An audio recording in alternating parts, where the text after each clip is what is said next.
Hey, what's up, everybody? This is Brandon. Today, we're going to talk about how to build the best gaming PC station. Um, we're going to cover a whole bunch of stuff, all the way from putting the computer together, all the way to the extra stuff that you might want, like your keyboard and your mouse, and some things that I would recommend definitely investing in. So the first thing is you definitely want to put in the work. It's definitely worth it to have that custom build. It'll set everything that you have apart from everyone else, and it's the only way to really to game is on an epic PC that you did, and it's not as hard as everybody thinks. To be honest, it's pretty easy. So here's your first shopping list. A few things that you're going to want: your motherboard, CPU, RAM, hard drive, graphics, power supply, a case, obviously, and something to cool everything down with. We're going to go over everything in this list piece by piece, so don't freak out. It's not that overwhelming. So the first thing that you're going to want to start with is your case. I definitely recommend a full tower. It's going to be something that everything will fit in. You can always grow and expand your build down the road. Easy to expand, super easy. Cool Master has some really cool rigs. Definitely want to get that see-through panel so when you put them LEDs in there, it's going to look absolutely sick. Next up is the motherboard. This is where the fun begins, everybody.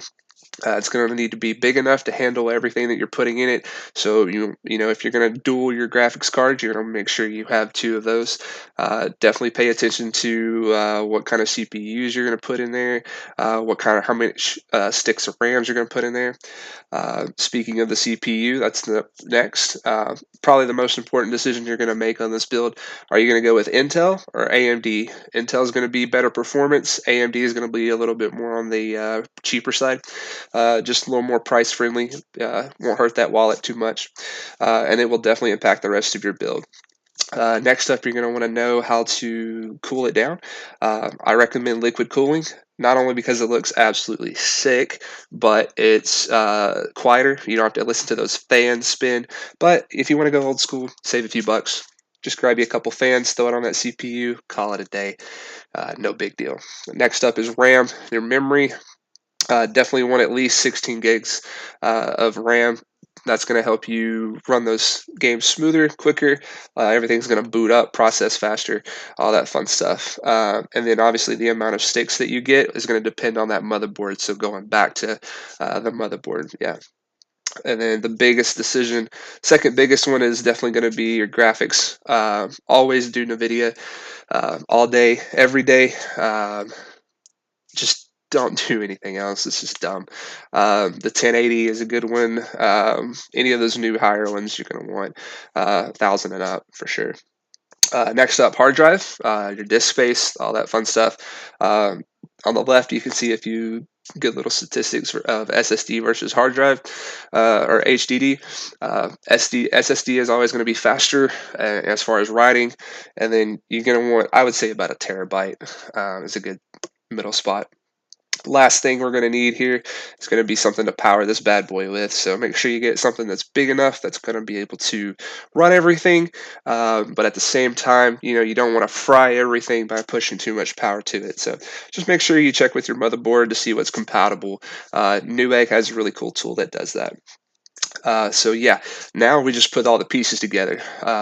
So put that CPU on your motherboard, glue it down, get it in spot, secure the motherboard to your case, screw that sucker in, install that liquid cooling system or your fan, get it up and running, and then the rest is piece of cake. You're just gonna pop those RAM sticks in there, throw your graphics cards in there, one, two, however you're gonna do it, and then connect everything up. The biggest thing from here in this step is going to be your cable management. Make sure that you do not leave your PC looking like trash, okay?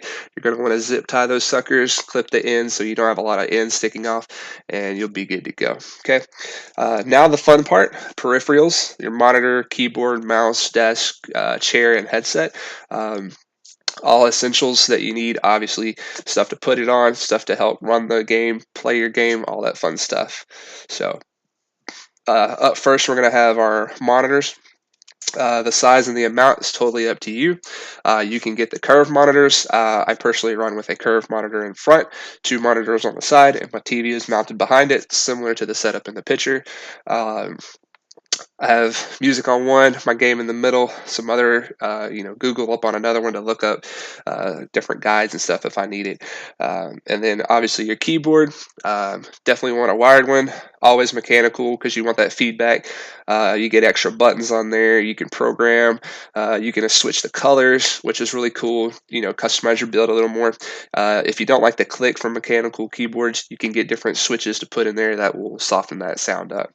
Then you got your mouse also wired.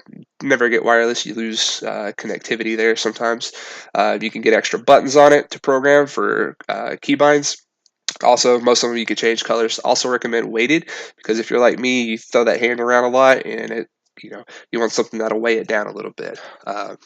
Headset, that's a good one. These pretty cheap. You don't have to go too much. Around 50 to 100 bucks, you're gonna get a good one.